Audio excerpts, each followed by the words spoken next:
Hello friend, नमस्ते। Welcome back to my channel Seema Mauryavanshi में आप सभी का स्वागत है। तो आज मैं आप लोगों को बताऊंगी कि मैंने मरने की दुआ क्यों मांगी। शादी के 2 साल बाद ही मैं मौत को अपने सोचने लगी कि मैं मर जाऊं तो ही अच्छा हो। ऐसा क्या हुआ मेरी ज़िंदगी में, और मेरी ज़िंदगी नर्क से भी बदतर बन गई थी। मैं इतना ज़्यादा परेशान थी, इतना ज़्यादा परेशान थी गैस, कि मैं क्या ही बताऊँ आप लोगों को। मेरे दिन रात बस रोते रोते ही बीता करते थे।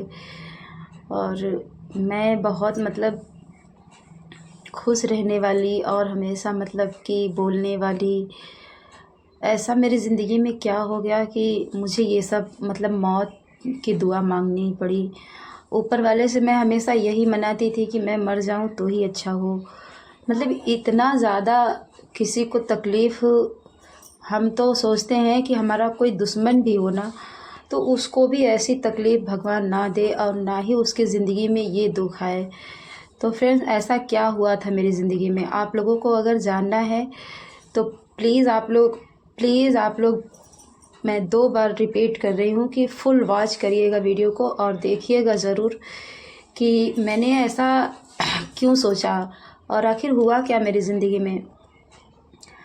और आगे भी मैं आप लोगों को बताऊंगी कि कैसे कैसे शुरू हुआ था और क्या क्या हुआ। तो आज मैं आप लोगों को अपनी ज़िंदगी की वो बात बताऊंगी जो मैंने कि 3 साल एकदम पूरे रो के या फिर अपनी ज़िंदगी ऐसे नर्क जैसी बिताई थी मैंने। वो सारी बातें मैं आप लोगों को बताना चाहती हूँ और मेरे साथ क्या हुआ था। तो मेरी शादी गाइस लव मैरिज नहीं है, अरेंज मैरिज है, मेरे पिताजी ने की थी। और मैं अपनी शादी से बहुत ज़्यादा खुश थी। मुझे कोई भी कमी नहीं थी, ना तो यहाँ पे ना तो मायके में, और आज भी कमी नहीं है। मेरे पति जो हैं बहुत अच्छे हैं, और परिवार वाले भी सब लोग, देखिए थोड़ी गलतियाँ तो होती रहती हैं बहू से और थोड़े सास ससुर से या फिर ननद से, जो भी वो सब चलता रहता है, लेकिन हमारे यहाँ सब लोग बहुत अच्छे हैं। और जो भी है गाइस, मैं क्या करूं, कैसे करूं, मुझे कुछ समझ में नहीं आया। मेरी ज़िंदगी कैसे नर्क से बदतर बन गई।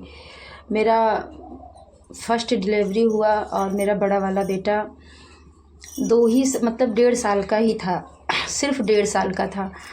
और अचानक से मैं कि मेरी डिलीवरी जुलाई के महीने में हुई थी, और उसके बाद मेरे नंद की शादी थी। तो शादी जब बीत गई तो मैं मायके अपने गई। तो जब भी मैं सुबह कि मेरा बेटा 4 महीने का हो गया, उसके बाद फिर मैं मायके गई, मायके से फिर आई घर ससुराल। फिर मैं कुछ दिन यहाँ पे रही, और उसके बाद फिर जब मैं दोबारा मायके गई, तब तक मेरा बेटा 1.5 साल का हो गया था। जब मैं दोबारा मायके गई तो मैं जब सुबह सो के उठती तो मेरा थोड़ा थोड़ा जैसे पैर दर्द करता। तो अचानक से ऐसा मेरे साथ हुआ। तो फ्रेंड, मैं अपनी मम्मी से मायके में बोली कि मेरा थोड़ा थोड़ा पैर दर्द कर रहा है, पता नहीं क्यों। तो मम्मी बोली जाओ दिखा दो। तो मेरे कुछ और भी दिक्कतें थी, तो मैंने अपने यहाँ सरकारी हॉस्पिटल में एक लेडीज़ डॉक्टर को दिखाया। तो पता है फ्रेंड, उसने मुझे ऐसी दवाई दी कि मैं जब सुबह सो के उठी, मैं आई दोपहर में, सुबह जब उठी तो खाना वाना वहाँ पे बनाया। फिर मैं गई, भाभी बगल के हैं उनके साथ दवा लेने, दवा लेके आई, और दोपहर में मैं दवा खाई, फिर शाम को खाई। तो जब मैं सुबह सो के उठी तो ऐसा कि हुआ मेरे साथ। मैं तो कभी ज़िंदगी में ऐसा नहीं सोचूं, और ना ही अपने दुश्मनों के लिए मैं ऐसा सोचती हूँ। अगर कोई मेरा दुश्मन है भी तो मैं उसके लिए अच्छा ही सोचती हूँ, और मैं अभी भी बोलती हूँ कि भगवान मेरे दुश्मन को भी ऐसी दिक्कत ना दे। तो मैं खड़ी ही नहीं हो पा रही थी, मैं गिर गई।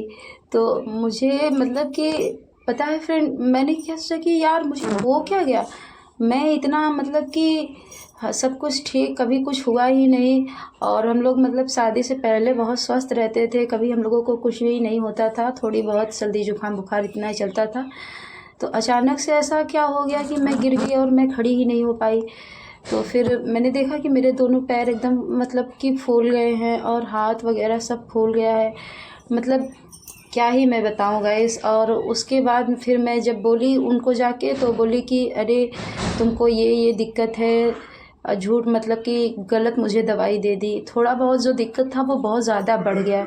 फिर ऐसे करके मतलब कि 2-3 दिन बीत गए, फिर मैंने इनको बताया और फिर ये मुझे आए लेके, मतलब ये मेरे ससुराल मतलब अपने मायके में मैं थी, तो ये गए वहाँ मेरे मायके में, फिर मुझे लिवा के आए और हमारे यहाँ यहीं पे गोपीगंज। तो मैं आप लोगों को बताना चाहती हूँ कि मैं ज्ञानपुर से हूँ और गोपीगंज में एक डॉक्टर हैं, तो उनको मैंने दिखाया, तो उन्होंने 5 दिन का दवा दिया। फिर उसके बाद मैं यहाँ ससुराल में आई, 5 दिन थी, तो मुझे थोड़ा थोड़ा आराम हुआ। तो जब मैं दोबारा जाके उनसे बोली कि मुझे थोड़ा थोड़ा आराम है, तो उन्होंने गाइस क्या किया कि मुझे और भी ज़्यादा तगड़ी दवा दे दी, बहुत ज़्यादा तगड़ी दवा दे दी। और मेरा हाथ पैर, जैसे मैं फिर दवा वगैरह जब ये लेके मुझे दिला के फिर मायके में पहुंचा दिए कि चलो वहाँ पे रहोगी तो ठीक रहेगा, आराम कर लोगी। तो फिर गैस मैं जब वहाँ पे दवा वगैरह लेके आई, तो रात को जब मतलब काफ़ी देर हो गया था, शाम को मैं 4-5 बजे तक आई, तो फिर मैंने कहा चलो रात को दवा खाऊंगी। तो फिर 8 साढ़े 8 बजे तक मम्मी खाना वाना बना के मुझे दे दी और बोली कि दवा खा लो।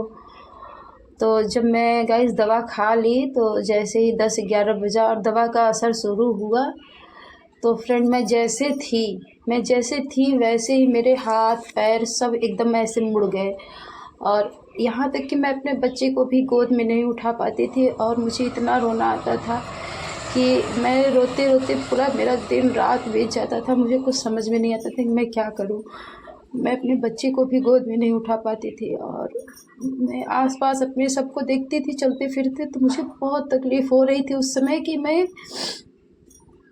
यार मुझे ऐसा क्या हो गया कि मैं चल भी नहीं सकती। मैं एक जगह बैठी रहती थी, दिन रात रोती रहती थी। सब लोग आते थे, मुझे देख देख जाते थे। और जब भी मैं किसी को अपने आसपास चलते फिरते देखती थी, तो मुझे लगता था कि अगर मैं कभी खड़ी नहीं हो पाऊँगी तो मैं क्या करूँगी, कैसे करूँगी। मतलब ज़िंदगी इतनी नर्क बन गई है मेरी चाची उची सब लोग आती थी, बहुत समझाती थी और मैं बहुत रोती थी, इतना रोती थी कि मेरे आँख से आंसू रुकता ही नहीं था। और मेरा बच्चा जो था, मेरी चाची की लड़कियां सब वही लोग संभालती थी और मैं एकदम रोते रोते पूरा दिन रात मेरा बीत जाता था। फिर ये मुझे लिवा के आए, फिर दवा वगैरह दिलाए। मेरे भैया जो थे वो मतलब 4 चक्का गाड़ी करके ले गए, फिर दवा वगैरह सब चेंज हुआ। तो डॉक्टर बोले कि यहाँ नहीं ठीक हो पाएगी, इसको ले जाइए इलाहाबाद जागृति में। तो फिर मैं वापस जब वहाँ से आई, तो मेरे पापा के दोस्त हैं, वो डॉक्टर हैं, सरकारी डॉक्टर हैं, तो उन्होंने मेरा इलाज किया और मतलब 3 महीने तक इलाज चला। फिर बहुत ज़्यादा मतलब परहेज़ वगैरह सब किया गया। मम्मी मेरी हमेशा मेरा मतलब पानी गर्म करके सब हाथ पैर सब धुलती थी और मतलब सब सेवा मेरी मम्मी करती थी और मैं वहीं मायके में ही थी। तो गाइस मतलब अपाहिज की ज़िंदगी क्या होती है वो मुझे पता है। मैंने 3-4 महीने कैसे बिताया है मैं जानती हूँ। और लोग इतना आसानी से बोल देते हैं यार कि नाचती है। उसका जो कारण है उसको किसी ने कभी नहीं पूछा कि तुम ऐसा मतलब कि शुरू क्यों की, क्या दिक्कत था, क्या नहीं था। तो फ्रेंड, अगर आप लोगों को लगता है कि नाचना गलत है या फिर मैंने कोई गलत काम किया है, पाप किया है, तो आप लोग प्लीज़ अपनी राय कमेंट में ज़रूर बताइएगा और वीडियो को इतना ज़्यादा शेयर करिएगा कि जो भी हमारी माताएं बहनें यार शादी हो रही है नई तो डिलीवरी हो रही है, तो क्या करना चाहिए, कैसे करना चाहिए।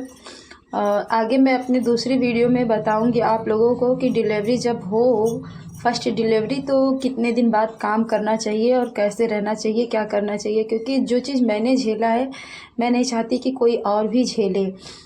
तो मैं आप लोगों को नेक्स्ट वीडियो में ज़रूर बताऊंगी और बहुत ज़्यादा लंबा वीडियो हो जाएगा गाइस। तो आप लोग प्लीज़ लाइक कमेंट शेयर ज़रूर करिएगा और वीडियो को फुल वॉच ज़रूर करिएगा। तो बाय।